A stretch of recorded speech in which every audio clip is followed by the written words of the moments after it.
One of the things that my life as a student and my life as a teacher has taught me is that most students do not have the right approach towards their prescribed text.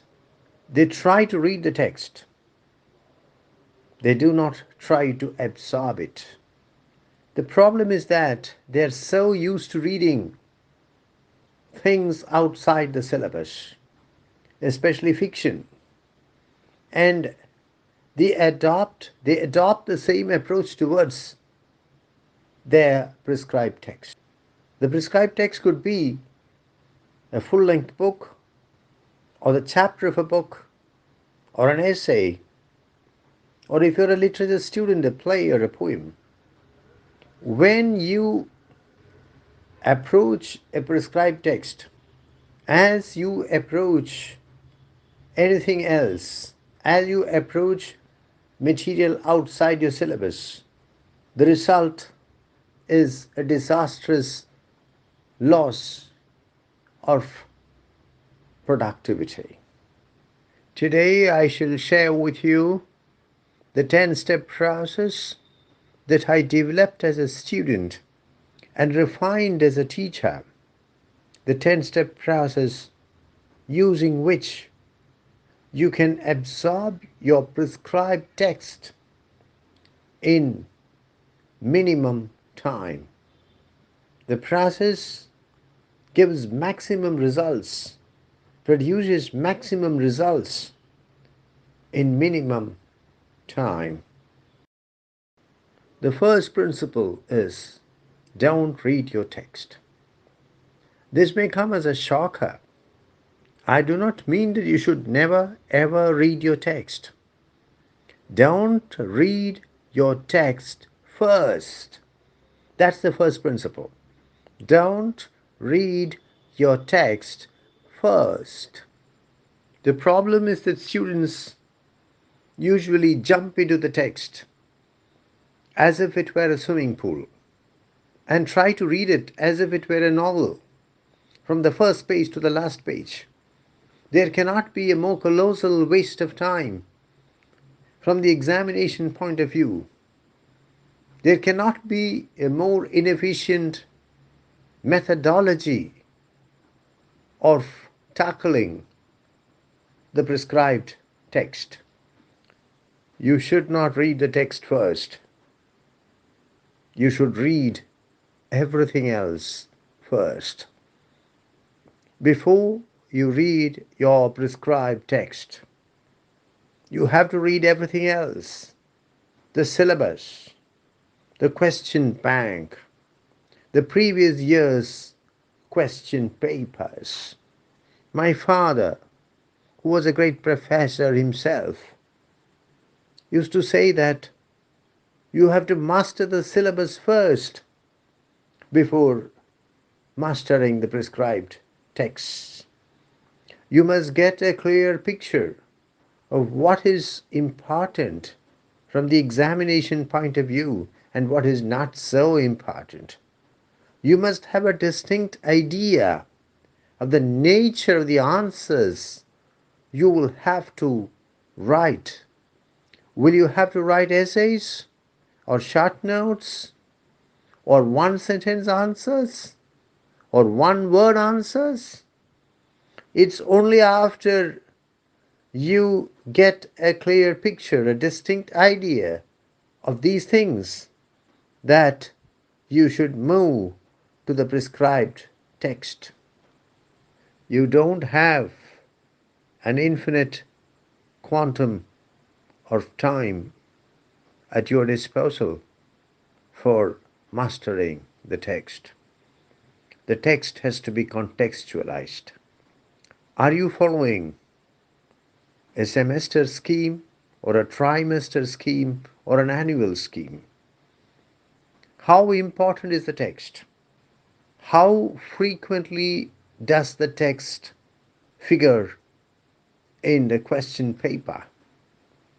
On the basis of your evaluation of the syllabus, the question bank, and the previous year's question papers, you must be able to arrive at the time slot that can be allotted for that particular text. You have to fix the time slot that should be granted to that particular text. Don't read the prescribed text as if it were a novel. In fact, that is precisely what most students seem to do. They mistake the prescribed text for a piece of fiction, for a fictional narrative, to be read from the first page to the last page, to be read from the first chapter to the last chapter. Instead, carry out an overall assessment of the text. How long is it? How many chapters? How many modules? Take into account its importance from the examination point of view.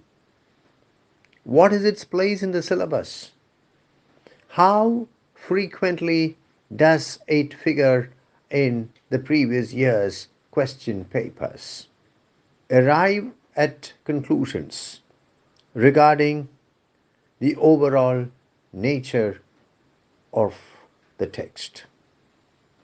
Step 5 is reading it, but don't read it as if it were this week's bestseller. Read it with a view to absorbing it. Read it from the examination point of view. You are not doing research. You are only preparing for your examination. You don't have to understand every single sentence in the text, every single word in the text. Your effort is to absorb it in the minimum possible time span. While still a schoolboy, I picked up the habit of arming myself with a pen whenever I started reading, even if it were reading short fiction. I have always been a great believer in the value of underlining. Underlining compels the reader to engage with the text, compels the reader to interact with the text with an intensity which would be otherwise lacking. This is something I've said before. You cannot teach an old dog new tricks. In the small town that I grew up, there were no highlighters those days. And so I took to underlining. Now, instead of underlining, you can carry out highlighting. But whether underlining is better than highlighting or vice versa, I'm not sure. As an old dog, I believe that underlining is better. Underlining need not always be horizontal. It can be vertical as well. You can underline vertically on the right margin or the left margin, or on both the right and the left margins. I have always been a great fan of marginalia. Marginalia is what you write in the margins of a page. The top margin, the bottom margin, the left margin, the right margin. Marginalia can be explanation. It can be diagram. It can be comparison. It can be contrast. It can even be expression of disagreement. Marginalia compels the reader to interact with the book with intensity, to engage with the book with intensity. A book full of marginalia is indeed a book well read. Make heavy use of bookmarks. Bookmarks can be of paper, or of ribbon, or of cloth, or of wood, or almost anything. I personally prefer bookmarks that can be stuck on the page of the book. The bookmark facilitates the easy identification of the area of the book when you return to it for your next reading. A book which has been heavily bookmarked is a book on which a very earnest attempt has been made for mastery. This is a very important step.